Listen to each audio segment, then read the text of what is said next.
Hello friends and welcome to the session on number series। देखिए, अगर मैं SSC CGL की बात करूं तो जनरल इंटेलिजेंस के सेक्शन में 5 या 6 क्वेश्चन नंबर सीरीज या नंबर से रिलेटेड पूछे जाते हैं। नंबर सीरीज को सॉल्व करने के 2 सिंपल लॉजिक हैं जिनको आपको याद रखना है। कभी कभी तो सिंपल एक लुक बता देता है कि क्या हो रहा है, बट अगर आपको फर्स्ट लुक में पता नहीं लगता है कि क्या हो रहा है, then go for the difference, calculate the difference.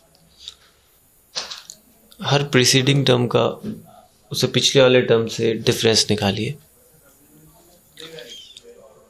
In case आपको डिफरेंस से भी कुछ नहीं मिलता, then factorize it. Simply number को फैक्टराइज कीजिए, then you will get the answer. देखिए, मैंने कुछ क्वेश्चन लिए हैं जो कि एक ही सेट के क्वेश्चन हैं। एक ही पेपर में ये क्वेश्चन पूछे गए थे इस साल 19 मई में 2013 एसएससी सीजीएल में। इनको हम डिस्कस करेंगे। देखिए, स्पेसिफिकली अगर मैं इस क्वेश्चन की बात करूं, जैसे कि ये एक नंबर सीरीज़ है 1, 3, 8, 19, 42। आपको बताना है नेक्स्ट नंबर इस सीरीज़ में क्या हो रहा है, चेक करके कि इनमें क्या लॉजिक लग रहा होगा। उसी लॉजिक को आपको लगाना है और चेक करना है। आपके पास 4 ऑप्शन है। देखिए, एक चीज़ और होती है कि कभी कभी हमारा लॉजिक, हम किसी लॉजिक से इसका आंसर निकाल लेते हैं, बट वो आंसर होता नहीं है। डिपेंड करता है कि ऑप्शन क्या है। Just check the options. अगर वो ऑप्शन में है तो आपका लॉजिक सही है, अगर वो ऑप्शन में नहीं है तो हो सकता है कुछ और लॉजिक इन्होंने लगाया होगा। जैसे कि अगर हम इस क्वेश्चन में लें और अगर हम डिफरेंस निकालें, सबसे पहले फर्स्ट लुक से मुझे पता नहीं लग रहा है कि क्या हो रहा है। 1, 3, 8, 19, 42, आई डोंट नो क्या हो रहा है। मैं डिफरेंस निकालूंगा। 3 - 1 difference is 2, 8 - 3 difference is 5, 19 - 8 difference is 11, 42 - 19, 20, 21, 22, 23 difference is 23। ठीक है, तो मुझे डिफरेंस मिला 2, 5, 11, 23। अब एक तरीका है कि आप इनका भी डिफरेंस निकालिए। 5 और 2 3 होता है डिफरेंस। दूसरे केस में 5, 6, 7 है डिफरेंस। अगले केस में 2, 1, 12 है डिफरेंस। तो कुछ मिला नहीं, डिफरेंस के डिफरेंस से भी कुछ नहीं मिला। बट कहीं ना कहीं आंसर छुपा होगा आपके इसी डिफरेंस में। अगर आप ढंग से देखें तो 2, 5, 11, 23। आपको क्या लग रहा है कि 2 से 5 हो गया डिफरेंस। अगर मैं 2 में कोई मैथमेटिकल ऑपरेशन करूं तो क्या 5 हो सकता है? अगर मैं 2 × 2 करूं तो 4 होता है। +1, चलो +1, 2 × 2 +1, 5 × 2 +1, 11। 2 टर्म्स में ये फॉलो किया। 11 × 2 इज 22 +1 23। It follows. तो सिंपली 23 × 2 आप करेंगे 46 +1 इज 47। इट मीन्स कि 42 में 47 अगर मैं जोड़ दूंगा तो मेरा नेक्स्ट टर्म निकल जाएगा। 42 + 47 89। सो लेट्स सी की ऑप्शन में है 89 is in the option. So answer is C. Now let's see this question. 95, 115, 145 and 155 and next हम आपको बताना है कि क्या होगा। सबसे पहला तरीका डिफरेंस हम निकालेंगे। सो 115 - 95 डिफरेंस इज 9, 10, 11, 20, 145, 3, 30 डिफरेंस 14, 10। तो पहले 2 टर्म्स का डिफरेंस 20, फिर 30, फिर 10। तो आगे क्या? तो कुछ पहले डिफरेंस 20 हुआ, फिर चलो एक बड़ा 30, फिर 40 होता तो मैं मानता कि कुछ चीज़ है, बट इसने फिर 10 कर दिया। तो अगर मैं मान लूँ कि हो सकता है मे बी ये सीरीज हो 20, 30, 10, फिर 20, 30, 10, तो उस हिसाब से 20 आना चाहिए। तो 20 अगर इसमें जोड़ता हूँ तो मैं 17, 175 is in the option. 175 is in the option. But specifically ऐसा होता नहीं है कि 20 30 और 10 आया, फिर उसके बाद 20 30 10 फिर से हो, इट डजंट हैपन्स। बिकॉज अगर वो ऐसा करेगा तो आपको पीछे से लॉजिक देगा पहले कि लॉजिक है क्या एक्चुअली, तभी आप उसको फॉलो करेंगे। बट ये तो कह रहा है कि 20 30 10 फिर 10 30, उसके लिए इसको एक टर्म और देना ज़रूरी था, फिर 20 का यहाँ पे 175 लिखा होता, तब मैं अगला बताता कि हाँ 20 30 10 देन 20 30 10 में ये लॉजिक है। तो इसलिए कभी भी इस तरीके से आंसर नहीं निकलता है। अगर आप ऐसे कर रहे हैं, मे बी अगर आपको ऑप्शन में मिल जाता है स्पेसिफिक केस में, तो वो गलत होगा। ठीक है, तो डिफरेंस से बात नहीं बनी। Let's go with factorisation.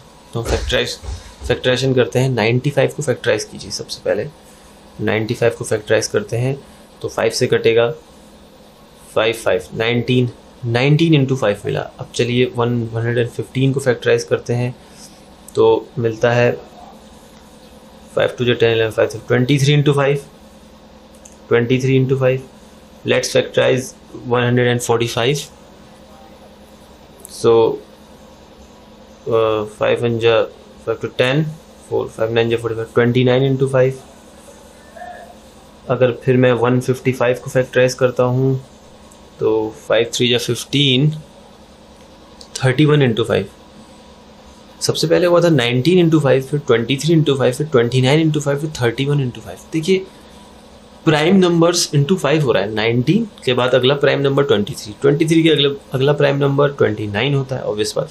29 के बाद अगला प्राइम नंबर 31 होता है। 31 के बाद अगला प्राइम नंबर 37 होता है। तो 37 इंटू 5 चेक करके देखते हैं। 7 5 35 5 और 3 16 17 18 185 ऑप्शन में है। इन द ऑप्शन आंसर इज 185। ठीक है, क्वाइट सिंपल, बहुत सिंपल था। ठीक है, देखिए एक इस तरह के क्वेश्चन भी पूछे जाते हैं, जैसे 15 12 3 44 28 8 64 53, यहाँ पे क्या आएगा। ठीक है, तो इसमें आप इन दोनों में कुछ मैथमेटिकल ऑपरेशन लगाइए, देखिए कि 3 आता है। मैथमेटिकल ऑपरेशन इन दोनों में लगाइए, 10C की क्या 3 आता है कि नहीं आता है। इन दोनों में मैथमेटिकल ऑपरेशन लगाइए, फिर वही चीज़ आनी चाहिए। तो 15 और 12 में क्या मैथमेटिकल ऑपरेशन में लगा सकता हूँ। सबसे पहली चीज़ होती है लेट्स ऐड। सबसे बेस्ट तरीका होता है ऐड, फर्स्ट तरीका होता है ऐड करना। 5 6 7 to 27 आता है। 3 यस ने कर दिया, जो लेट्स से कि 3 इंटू 9 में भी कर रहा हूँ, 3 इंटू 9 27 मे भी। तो अब हम इसमें उसको चेक करके देखते हैं। 44 28, वो लॉजिक इसमें भी लगना चाहिए। 8 12 4 5 6 7 72 8 into 9 72, yes we get the logic. तो यही ड्रिफ्ट मिल गया मुझे। तो सिंपली इनको ऐड करना है। 4 5 6 7 11 117। ठीक है,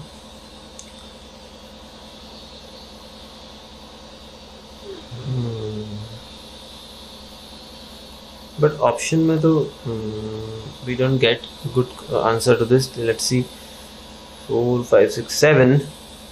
हाँ, okay. How much into 9 is 7? We have to calculate. So simply divide it by 9. 9 1 9 and 13. So answer is 13. 13 into 9 is 27. 13 into 9 is 117. Sorry, 13 into 9 is 17. ठीक है, मैंने इन दोनों को ऐड किया, उसको 9 से डिवाइड कर दिया, बिकॉज इसमें 9 मल्टीप्लाई करके इन दोनों का सम आ रहा था। सॉरी, यही सिमिलर क्वेश्चन है, इसे भी देख लेते हैं। ठीक है, इस क्वेश्चन में देखिए 54 30 को अगर आप सम अप करते हैं, 54 और 30 को सम कीजिए। 4 4 5 6 7 8 84 की जगह यहाँ आ रहा है 24। 84 का आधा भी नहीं होता 24, 1/3 भी नहीं होता। तो this is not the logic. सम होके काम नहीं हो रहा। कुछ और करते हैं। देखिए ये नंबर इन दोनों के बीच में कहीं लाई कर रहा है।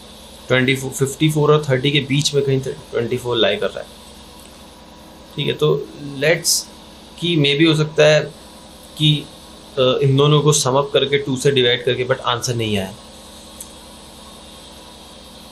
तो हम ये सम इन दोनों में लगा के या इन दोनों में लगा के देखेंगे। पहले हमने इन दोनों को सम किया, लेट्स अब इन दोनों को सम करते हैं। 4 4 8 5 6 7, ये तो कभी आएगा नहीं 70। इन दोनों को सम कीजिए। 4 और 3 4 5। देखिए इन दोनों को सम करके ये नंबर मिल रहा है मुझे 4 3 4 54। अगर हम इसमें करें 2 7 8 9 10 11 12, सिंपली 70 + 42 इज 112। अब इसका आंसर होगा 8 2 16 3 4 5 6 66। Check the option, this is the answer 66। Next question देखिए हालांकि ये नंबर सीरीज का क्वेश्चन नहीं है, बट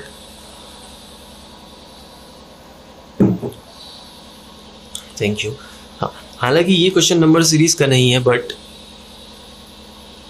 इसमें भी कोई ना कोई मैथमेटिकल ऑपरेशन हो रहा होगा। लॉजिक वही होता है जो इनमें होता है तकरीबन, जो मैंने आपको इस तरीके सवाल बताया, ठीक है। जैसे कि अगर इन दोनों में क्या मैथमेटिकल ऑपरेशन हो रहा है कि ये नंबर आ रहा है। देखिए ऐसे क्वेश्चन में हमेशा ये देखिए कि या तो कुछ रो वाइज हो रहा होगा या कुछ कॉलम वाइज हो रहा होगा, ठीक है। देखिए कॉलम वाइज अगर हम इन दोनों को सम करें तो क्या 633 आता है। लग रहा है कि अगर ये 500 है और 200 है, 500 + 200 700 के आसपास आएगा, सम तो आना नहीं है। 500 + 200 700 के आसपास आएगा, ये भी कम है, तो मे भी ऐसा कुछ नहीं हो रहा है। और अगर हम इन दोनों को जोड़ते हैं फिर उसका आधा करते हैं तो भी नहीं आना है, आधा भी नहीं है, बट इन दोनों के सम से थोड़ा ही कम है। देखिए अगर हम रो वाइज देखें तो ये तीनों नंबर 20s की लाइन में है, ये तीनों नंबर 50s की लाइन में है, ये तीनों नंबर 60s की लाइन में होंगे, तो अब आंसर 60s में होना ही, मतलब 600 में होना है। चार ऑप्शन 600 के हैं, चार ऑप्शन 600 वाले हैं। लेट्स सी कि हम अगर ये देखें कि 16 से 9 हुआ, 9 2 जा 18, मे बी अगर देखें इन यहाँ पे नंबर कितना बड़ा है, ठीक है, तो मुझे लगता है कि ये 7 बड़ा है। अगर हम यहाँ देखें तो 7 बड़ा है, 202 + 7। लेट्स सी कि ये लॉजिक इसमें लगता है कि नहीं। 15 + 7 इज 22 ऑफ कोर्स, 8 + 7 इज 15, तो अब इसे बात है कि इससे 7 कम होगा, ये नंबर इस नंबर से 7 कम होगा, that is 619। so our answer is 619। Thank you।